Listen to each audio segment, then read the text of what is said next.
नमस्कार बच्चों, आपका हमारे YouTube चैनल पर हार्दिक स्वागत है।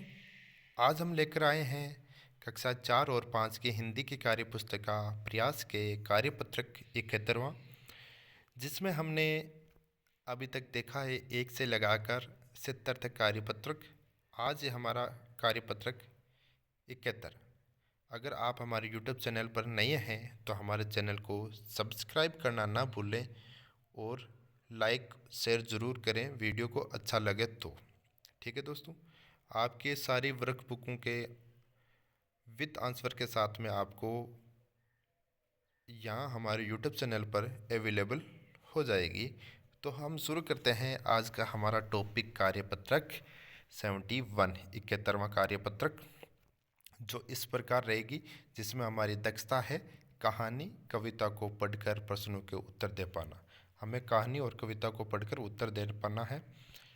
कविता पढ़ेंगे सबसे पहले। क्वेश्चन नंबर पहला है, कविता को पढ़िए तथा नीचे दिए गए प्रश्नों के उत्तर लिखने हैं।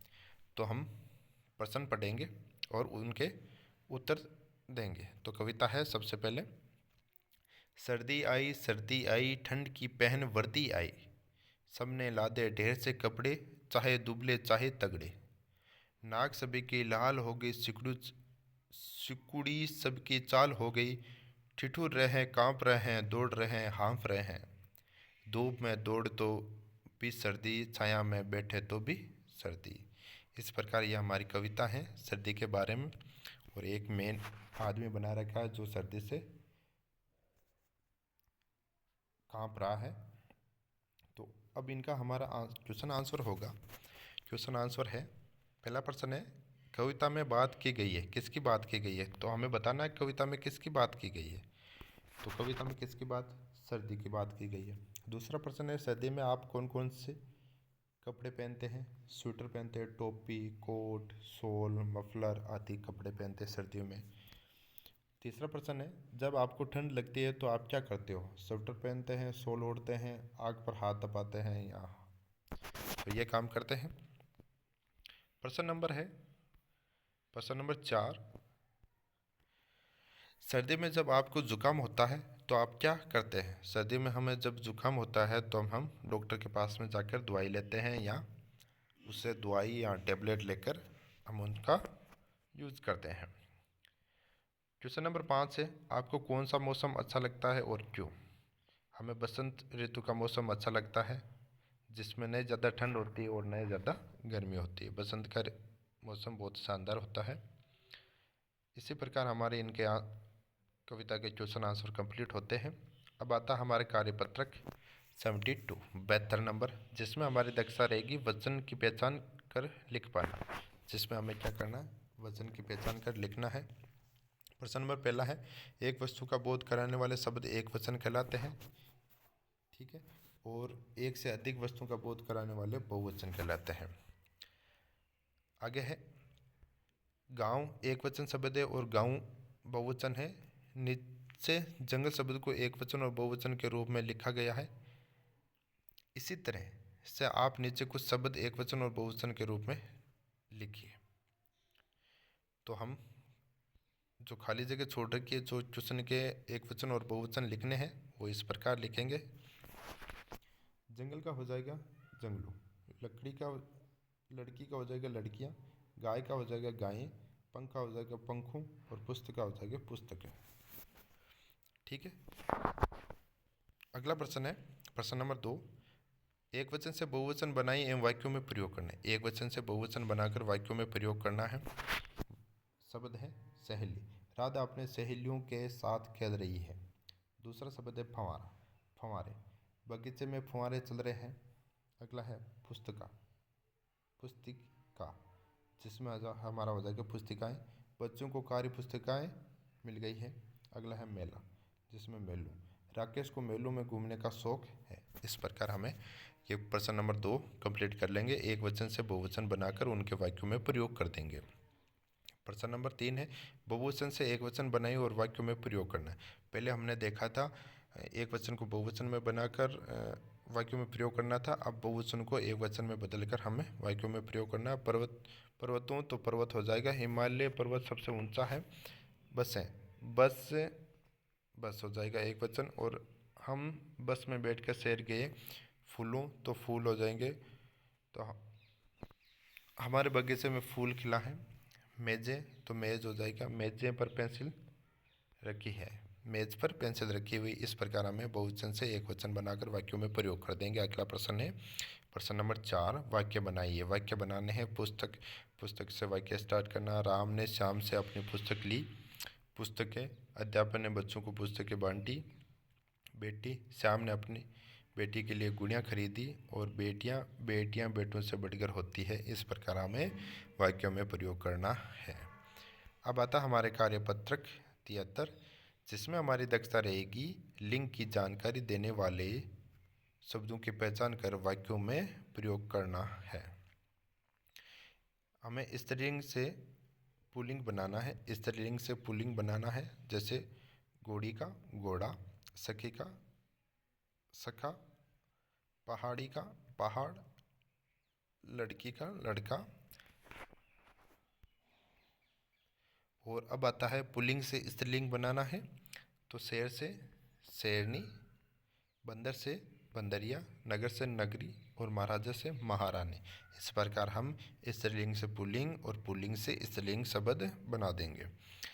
प्रश्न नंबर 1 है, हम बोलते समय कहते हैं कि दादी जी जाती है और दादाजी जाते हैं।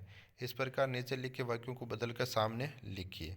तो हम क्या करेंगे, जो एक तरफ शब्द दे रखे हैं उनको देखेंगे और हम उनको बदल कर लिखेंगे। तो कैसे लिखेंगे, नाना जी बाज़ार जाते हैं तो नानी जी बाज़ार जाती है। माँ स्कूटर चलाती है, पिताजी स्कूटर चलाते हैं। दादाजी घूमने जाते हैं, दादी जी घूमने जाती है। लड़के साइकिल चलाते हैं, लड़कियां साइकिल चलाती हैं। मामी मिठाई लाती है, मामा मिठाई लाते हैं। बुआ फिल्म देखती है, फूफा फिल्म देखते हैं। शेरनी शिकार करती है, शेर शिकार करता है। बच्चा हंसता है, बच्ची हंसती है। इसी प्रकार हम इनको लिख देंगे। जो बता रखा है वाक्यों को बदलकर उनके सामने लिखना था। अब आता है हमारे कार्यपत्रक 74, जिसमें हमारी दक्षता रहेगी अलग अलग तरह के संदर्भों में आए शब्दों को समझ पाना। जिसमें हमारा पहला प्रश्न रहेगा, नीचे लिखे कथनों के लिए एक शब्द लिखिए। नीचे जो कथन दे रखे हैं उनके एक शब्द लिखने हैं। कथन है, जो समर्थ नहीं है वो असमर्थ हो जाएगा। जो कम खर्च करता हो मितव्ययी हो जाएगा। जो योग्य नहीं है वो अयोग्य हो जाएगा। जिसमें बल न हो वो निर्बल हो जाएगा। पढ़ने वाला पढ़ाकू हो जाएगा। जिसमें रस न हो वो हो जाएगा नीरस। इस प्रकार हमारा पहला प्रश्न कंप्लीट हो जाएगा। प्रश्न नंबर 2 है, नीचे लिखे शब्दों के अर्थ लिखिए। नीचे शब्द दे रखे उनके अर्थ लिखना है। सुअवसर, अच्छा मौका। संदेशवाहक, संदेश ले जाने वाला। रक्षक, रक्षा करने वाला। किसान, खेती करने वाला। रसीला, रस वाला। लेखक, लिखने वाला। इस प्रकार हमारे इन शब्दों का अर्थ लिख देंगे सामने। अगला प्रश्न है प्रश्न नंबर 3, नीचे लिखे वाक्यांशों के लिए एक शब्द लिखना है। जो वाक्यांश दे रखे उनके लिए एक शब्द लिखना है। जो कपड़े सिलता हो दर्जी, जो दुकान करता हो दुकानदार, जो दूध बेचता हो दूध वाला, वाहन चलाने वाला ड्राइवर या चालक हो जाएगा। इस प्रकार हम वाक्यांशों के एक शब्द लिख देंगे। अब आता हमारे कार्यपत्रक 75, 75, जिसमें हमारी दक्षता रहेगी वे व्यावहारिक व्याकरण। जिसमें हमें क्या करना है, सर्वनाम शब्दों का उचित प्रयोग कर पाना है। सर्वनाम शब्द जो दे रखे उनका उचित प्रयोग करना है। प्रश्न नंबर पहला है, दिए गए शब्दों का प्रयोग करते हुए गद्यांश को पूर्ण कीजिए। जो शब्द दे रखे उनको गद्यांश को पूर्ण करना है। चलें, जो ये गद्यांश दे रखा है इसको हमें पूर्ण करना है। ये कहानी है जो ऊपर लिखे हुए उनका यूज़ करके, शब्दों का यूज़ करके हमें इसको कहानी को पूरा करना है। लिखा हुआ है, कबूतरों का एक झुंड आकाश में उड़ रहा था। वे सभी भूखे थे। उन्हें जंगल में अनाज के दाने दिखाई दिए। उन्होंने नीचे उतरकर दाना चुगने की सोची। उनके सरदार ने उनको रोकना चाहा पर वे नहीं माने और वे दाना चुगने ज़मीन पर उतर गए। वहाँ जाल बिछा हुआ था और सभी कबूतर उसमें फंस गए। केवल उनका सरदार अलग उतरा और वह नहीं फंसा। इस प्रकार यह हमारा गद्यांश हो जाएगा। इसको पूर्ण किया। और अगला प्रश्न है, इस कहानी को अपने शब्दों में अपनी कक्षा में तथा घर पर सुनाएं।